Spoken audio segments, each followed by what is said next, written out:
Très béni par la parole de Dieu, les choses que Dieu a fait parmi nous. J'aime d'entendre les témoignages en tout le temps, les choses que Dieu... Parce qu'on a un Dieu personnel et fait les choses personnellement pour nous, n'est-ce pas?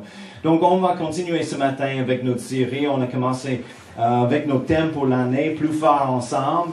Et on peut remarquer vraiment avec les témoignages, nous sommes plus forts ensemble, c'est la vérité. Et on peut grandir dans notre force. Et quand nous sommes comme une personne, un individuel, et un individu, c'est plus fort, encore on monte ensemble plus fort. Parce que ensemble nous sommes plus forts. Et quand chaque lien est plus fort, le total, le groupe est plus fort.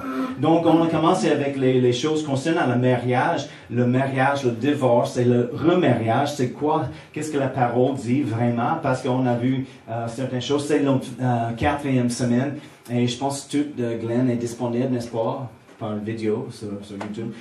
Donc, si vous avez manqué quelque chose, c'est bon de voir si vous avez manqué. Parce qu'on a parlé beaucoup de choses selon les traditions, les idées des hommes. Et des fois, dans l'Église, il y a un grand fardeau placé sur les personnes divorcées ou en train de prendre un divorce ou toutes les choses.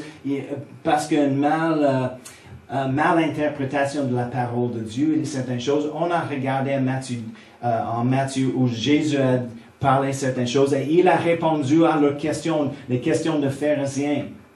Et ils ont adressé simplement la loi de Moïse dans l'Ancien Testament parce que c'est les choses qui étaient demandées. Donc il a fait les choses et il a donné la raison pour le divorce selon la loi de Moïse. La seule raison elle était pour l'immoralité, l'adultère. Excuse-moi.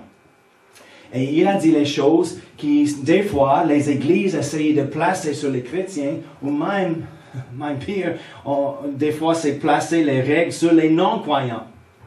Mais les non-croyants ne sont pas sujets de la loi de Dieu, pareil. Okay?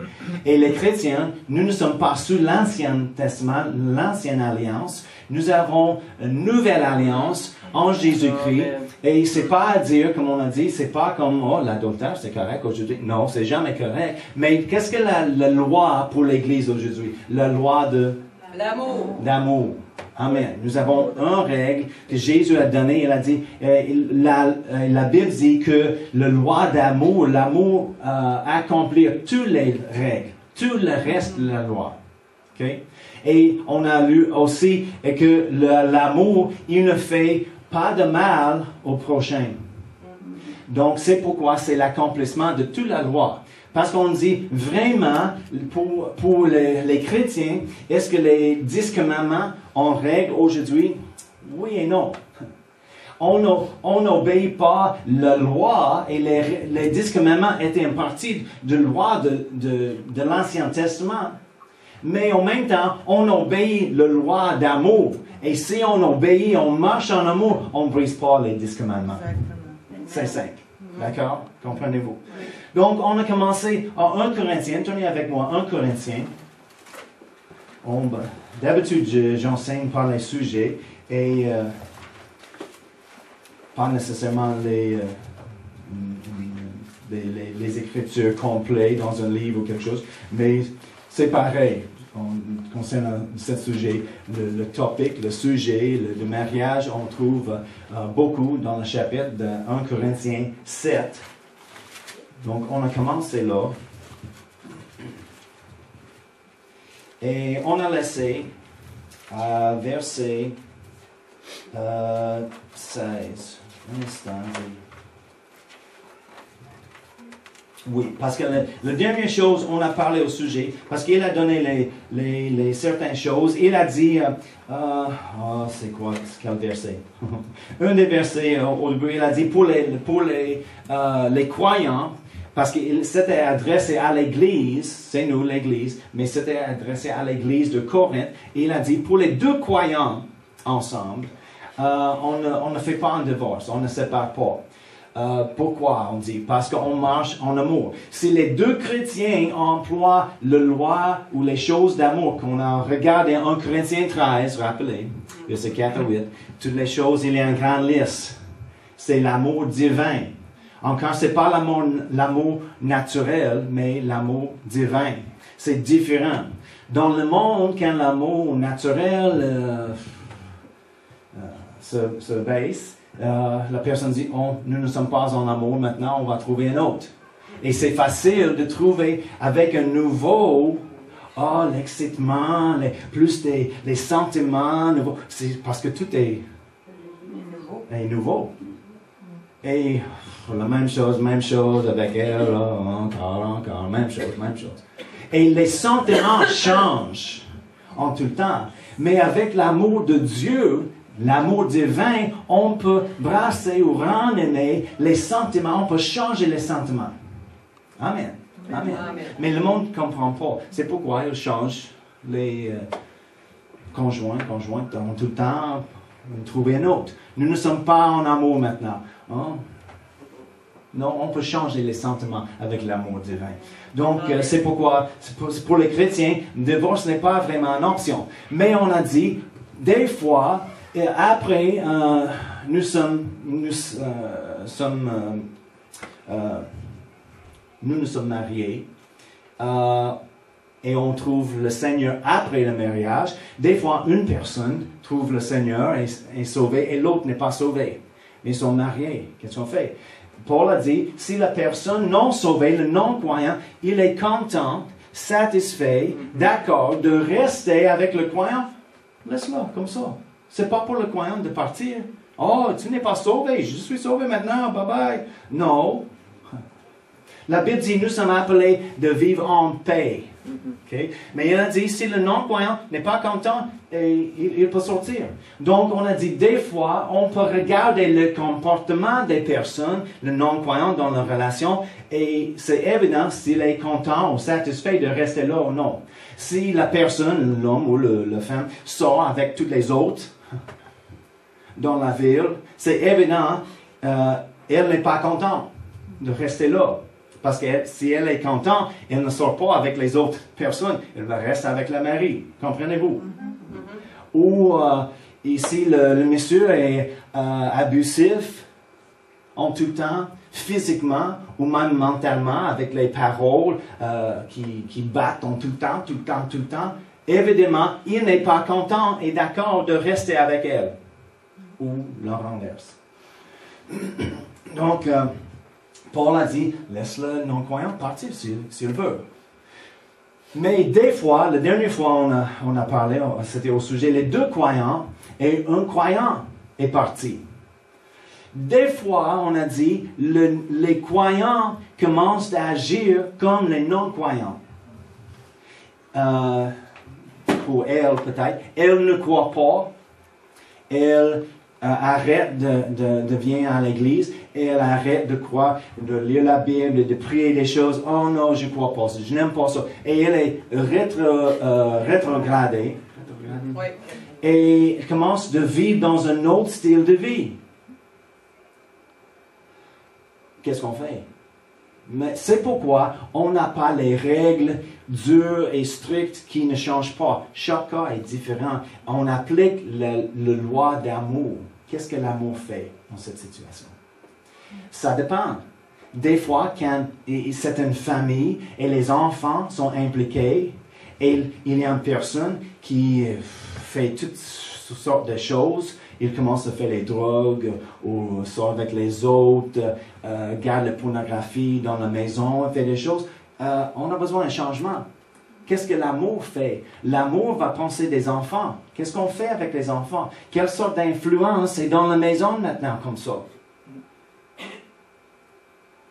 Et vraiment, la personne commence à agir comme un non-croyant. Et quand le croyant qui agit comme ça dit, je vais partir. Paul dit, laisse le non-croyant partir. Et on a regardé deux versets. On va juste lire tout de suite la dernière chose.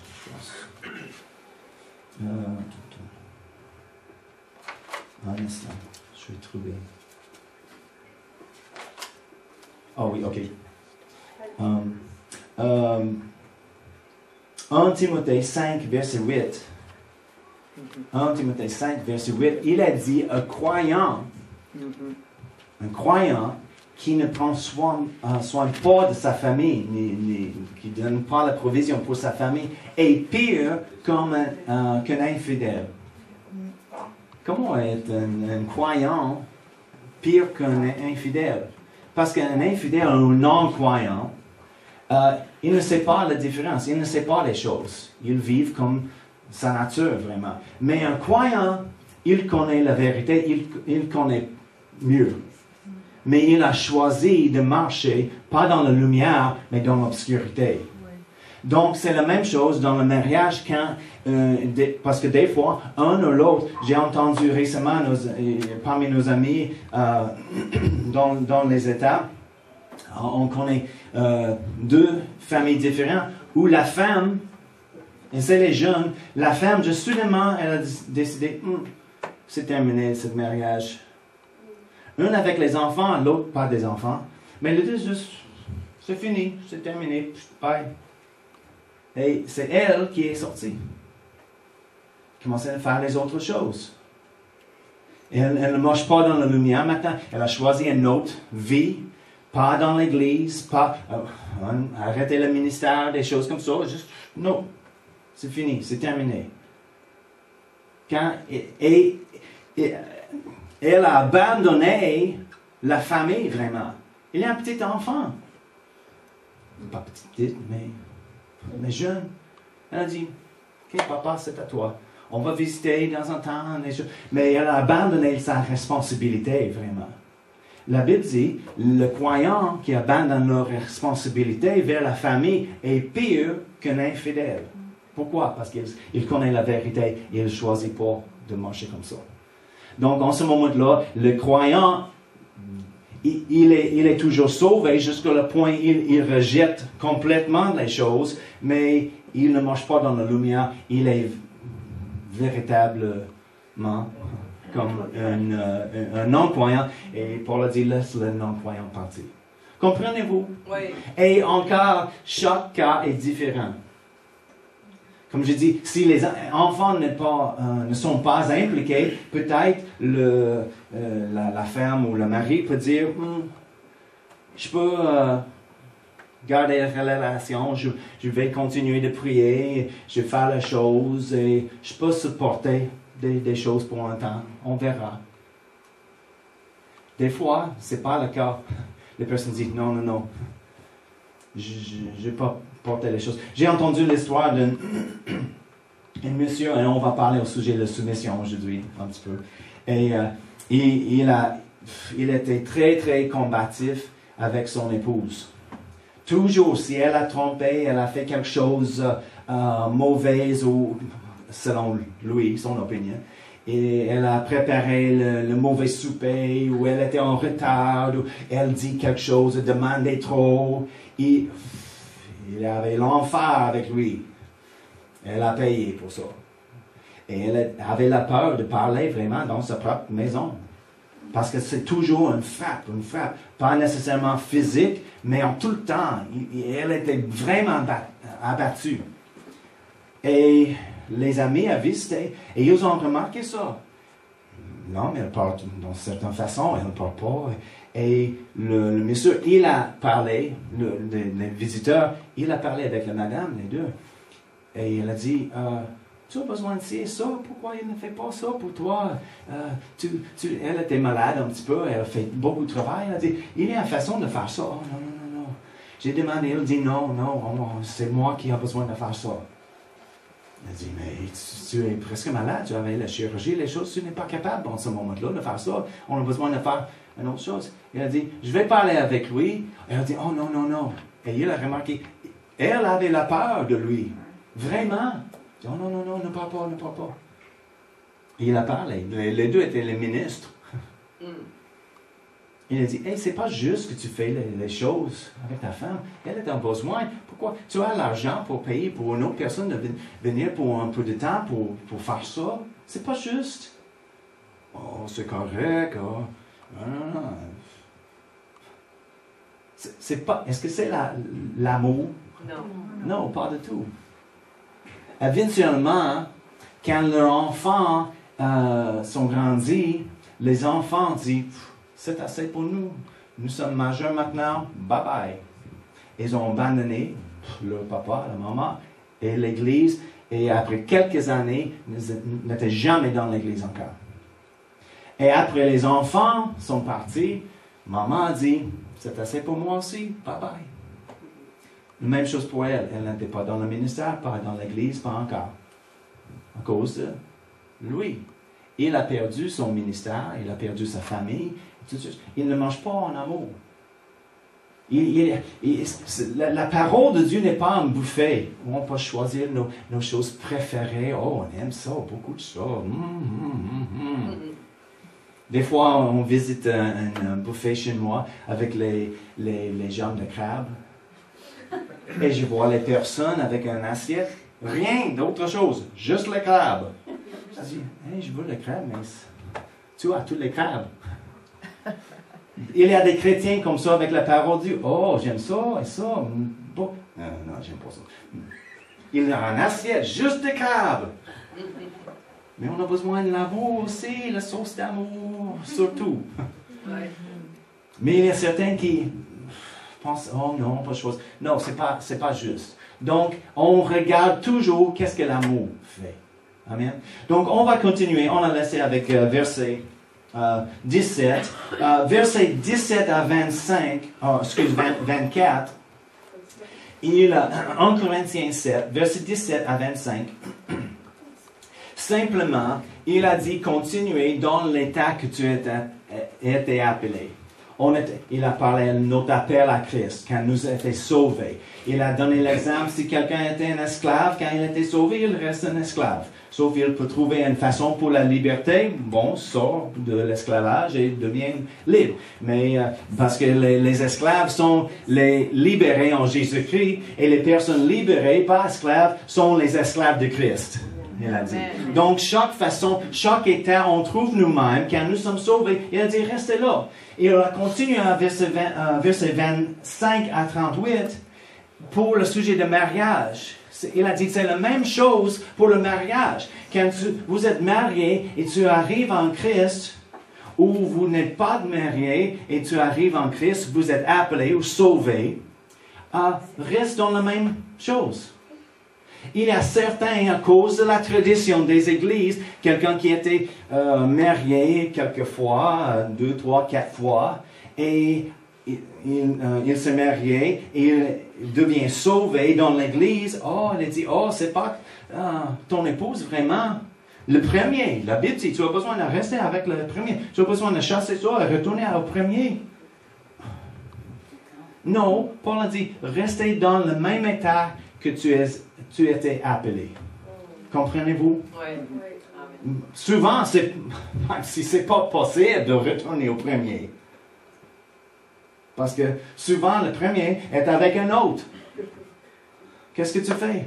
Ou le premier est mort, ou le premier n'a aucun intérêt en vous. Non, restez là. Oui, non, il a dit, tu arrives en Christ, dans l'état que tu arrives, reste comme ça. Il a dit la même chose pour les célibataires. Il a dit, si vous êtes célibataire, quand tu arrives, il dit, c'est pas la commande du Seigneur, mais c'est mon opinion, c'est bon de rester là. Pourquoi il a dit ça? En verset 26, il a dit, voici donc ce que j'estime bon à cause des temps actuels de détresse. En ce moment-là, dans le monde, c'était tellement difficile pour les chrétiens. Il a dit, il est bon pour chacun de rester comme il est. Es-tu lié à une femme? Ne cherche pas à rompre ce lien. N'es-tu pas lié à une femme? Ne cherche pas de femme. Si toutefois tu te maries, tu ne pêches pas.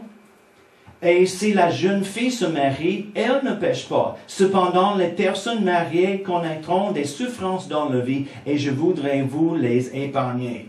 Il a dit, quand nous sommes mariés, on a les responsabilités vers l'un à l'autre. N'est-ce pas? C'est pas juste nous.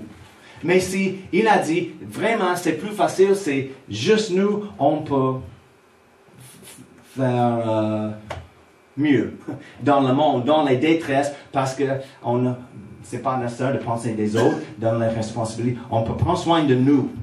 On n'a pas les enfants impliqués, un époux, épouse impliqués. Mais il a dit, mais si on se marie, c'est pas un péché. Comprenez-vous? Oui. OK. Il a dit, dans le mariage, on aura les souffrances dans la vie, les problèmes dans la chair. Les autres versions disent. Parce que nous avons la chair. Et on a vu la semaine passée, notre corps n'est pas notre propre corps seulement maintenant. Mon corps appartient à mon conjointe.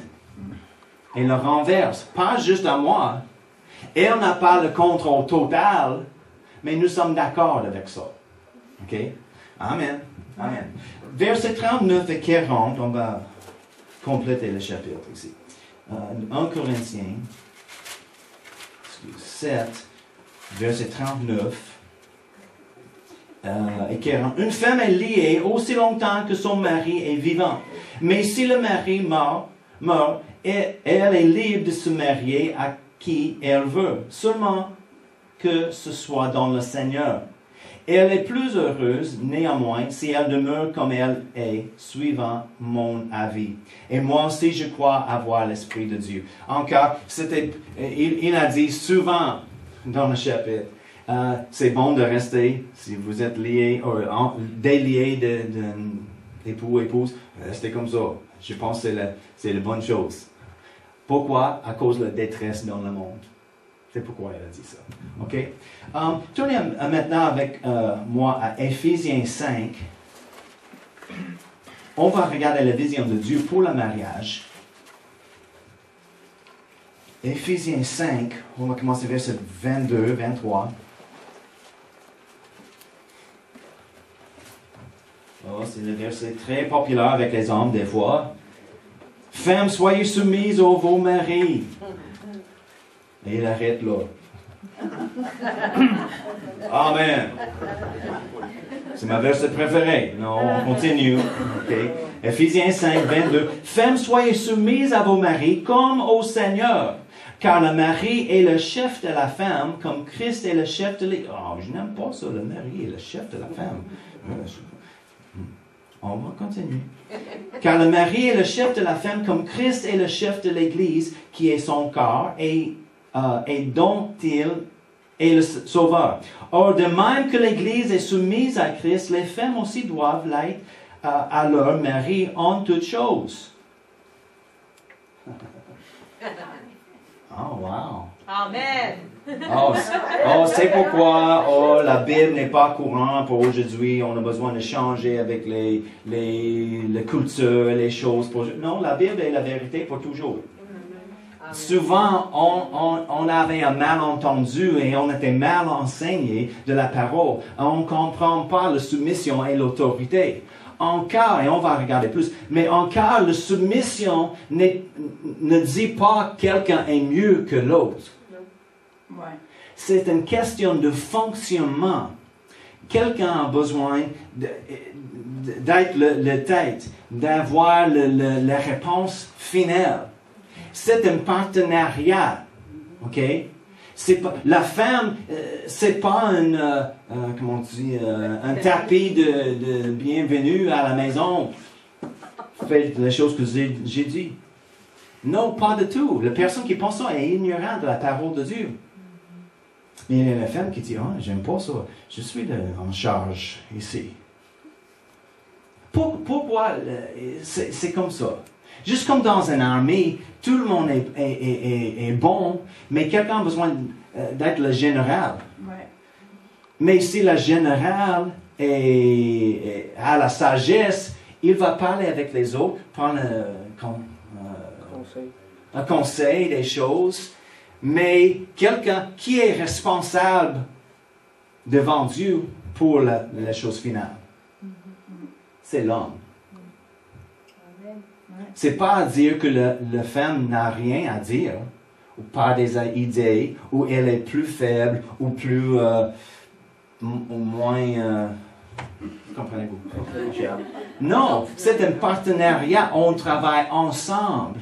Mais il arrive d'où? Tournez avec moi à Genèse 3, On peut lire si tu veux. Oh, juste pour le temps, juste rester là, je vais lire. Genèse 3, verset 16. Après le péché dans le jardin, Dieu est arrivé, il a dit, OK, il est à la troupe. Et il dit à la femme, j'augmenterai la souffrance de tes grossesses. Tu enfanteras avec douleur. Est-ce qu'il y a des femmes qui disent, c'est vrai? Okay. C'est pas pour les hommes. Okay? Mais ça, c'est pour les femmes. Je suis content. Je l'ai vu et j'ai dit, merci Seigneur, je suis content. Grâce à ma femme. J'augmenterai la souffrance. OK, les deux, Adam et Ève, ils ont péché les deux. Elle a péché premièrement et elle était la première de recevoir la récompense. Et il a dit à elle, j'augmenterai la souffrance de tes grossesses, tu enfanteras avec douleur, et tes désirs se porteront vers ton mari, mais il dominera sur toi. Dieu a déclaré, l'homme dominera sur la femme. Okay. Et si on regarde le monde et l'histoire, on voit, c'est la vérité en tout temps, en toute l'histoire, les hommes dominent sur les femmes en tout temps. Et sans Jésus, sans l'Esprit de Dieu, c'est le pire. C'est perverti en plusieurs façons. Mais simplement, Dieu a dit simplement l'homme, et après ça, il a donné les choses pour l'homme. C'est pourquoi les hommes travaillent très fort dans le monde et la terre ne donne pas le produit sans beaucoup de travail. Il y a quelque chose pour la femme, quelque chose pour l'homme. Mais devant Dieu, il a dit, l'homme est responsable pour la réponse finale. Mais encore, c'est un partenariat, ok? On va continuer avec Éphésiens 5. Ok. Verset 22. Femmes, soyez soumises à vos maris comme au Seigneur. C'est important, comme au Seigneur. Est-ce qu'on a un problème d'être en soumission à Jésus, comme l'Église? Non. Pourquoi? On aime ça. Il est le tête. Je n'ai pas un problème avec ça. Pourquoi? Il est amour. Il fonctionne toujours en amour. Et ce n'est pas un problème d'être en soumission à Jésus. Il a dit, c'est comment il fonctionne.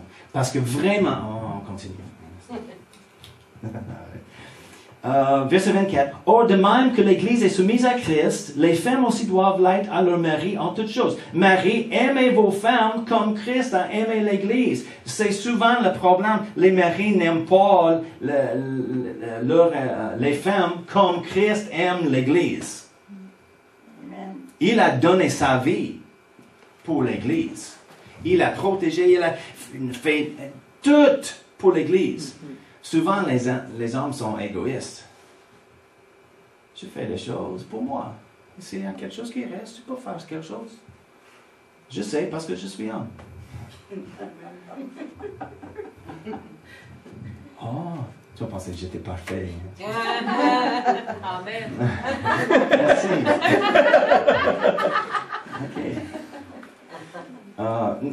Mais, par exemple, quand je cherche les collations pour la maison, au magasin, je cherche les choses que je sais, tout le reste dans la maison déteste. Pourquoi? Parce que je sais, personne ne va manger mes collations. C'est juste pour moi. Si j'achète le chocolat, c'est le chocolat noir. Parce que Cindy n'aime pas le chocolat noir. Chocolat au lait, elle aime. OK, elle peut acheter le chocolat. Mais si je achète le chocolat, j'achète le gros bar en chocolat noir. Mais j'ai trouvé le Caitlin, elle aimait le chocolat noir.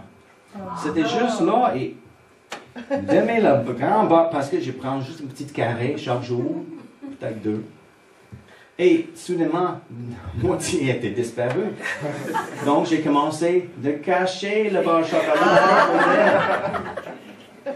Mais elle a trouvé le cache aussi. Mais merci Seigneur, elle n'est pas là maintenant. Je peux le laisser sur la table si je veux, parce que Cindy ne touche pas, elle n'aime pas ça. Mais c'est juste les choses naturelles, mais on fait les choses comme ça. Jésus ne fait pas ça.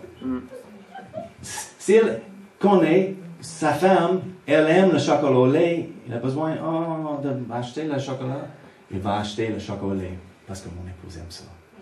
C'est Jésus. Amen. Donc, c'est pas un problème quand d'être en soumission avec ça. Parce que je sais, Jésus, il a mes intérêts dans son cœur. Il a la meilleure chose pour moi. Il m'aime. Il va faire n'importe quoi, n'importe quelle chose pour moi, en tout temps. Chaque moment, si je demande quelque chose, il est là avec ça. Il m'aime. Amen. Et pour demander la soumission à Jésus, c'est facile. Parce que je me confie en lui.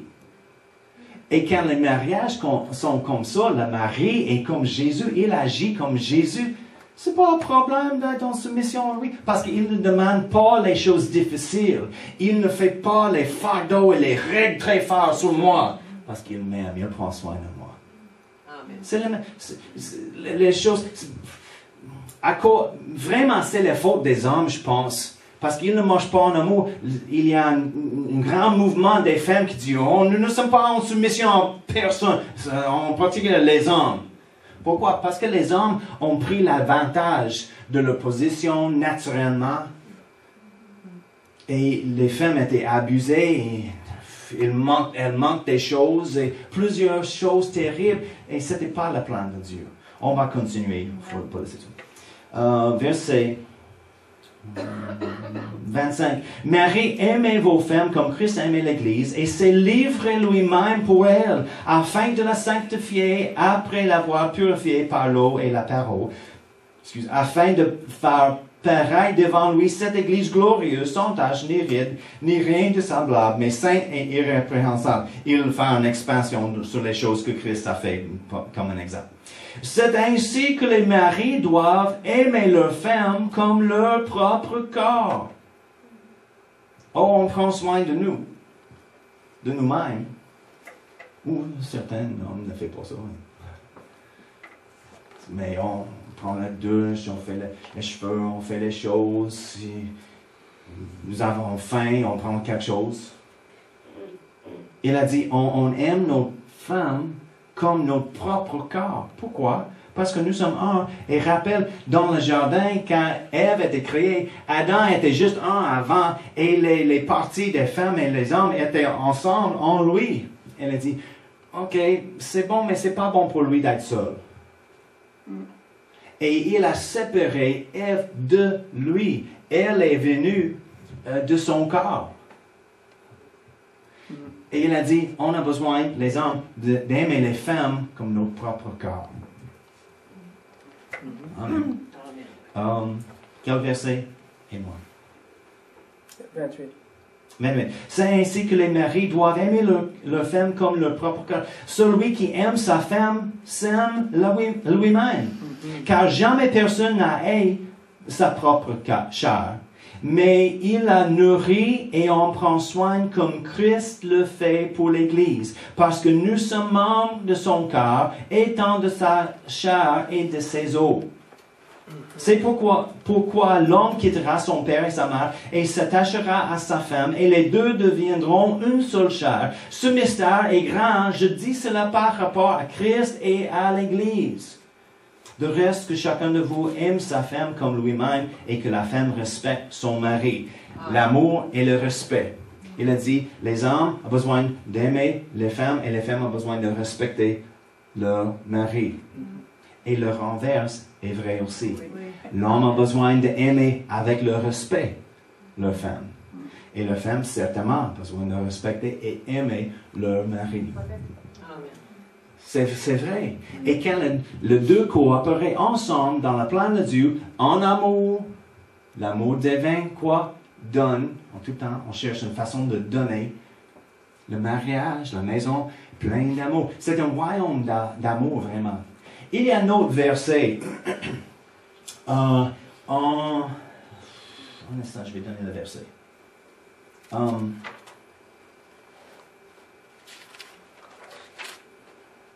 1 Timothée 5, verset 14, parle au sujet de la femme et dit, elle dirige la maison. 1 Timothée 5, verset 14. Oui, elle est en soumission comme l'Église à Christ, et le mari, l'homme, il aime la femme comme Jésus aime l'Église. Mais la Bible dit aussi, elle dirige la maison. La maison est comme le royaume de famille et maman est en charge. Pas sur lui. Okay? En ce moment-là, c'est un peu différent aujourd'hui dans notre culture, mais dans la culture ancienne, même dans l'Ouest, ici, depuis quelques années, c'était l'homme d'habitude qui a travaillé à l'extérieur de la maison et la femme a resté dans la maison. Et c'était son domaine, vraiment. Mais aujourd'hui, ça a changé, vraiment. C'est souvent, les deux travaillent. Des fois, c'est l'homme qui reste dans la maison. Okay? Et c'est un partenariat. On peut travailler ensemble pour prendre les décisions. Okay?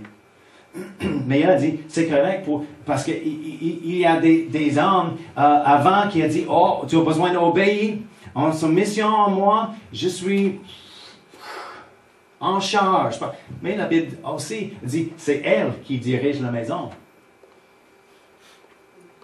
C'est pas possible juste de prendre un verset d'écriture et faire les règles, et c'est la vérité, c'est mon doctrine. Oui, il y a des autres versets aussi. On a besoin de prendre tout le conseil de la Bible entier, n'est-ce pas?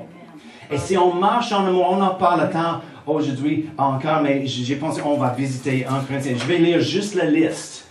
Si on pense de 1 Corinthiens 13, verset 4 à 8, c'est l'amour divin. Et on pense d'être en soumission à quelqu'un comme ça, c'est pas un problème. On aime l'amour, être patient. Okay? On pense d'être en soumission à quelqu'un comme ça. Parce que même les hommes sont en soumission au travail, des fois, le chef et le patron. Okay? Et si la personne en charge est patient, pleine de bonté, pas envieux, ne se vend pas plein d'orgueil, ne fait pas les choses malhonnêtes, n'a pas ses propres intérêts seulement. Voyez-vous, c'est facile d'être en soumission à quelqu'un comme ça. Mais quand la personne a seulement leur propre intérêt, c'est pas ça. Pourquoi il ne me demande jamais qu'est-ce que j'aime, qu'est-ce que je veux.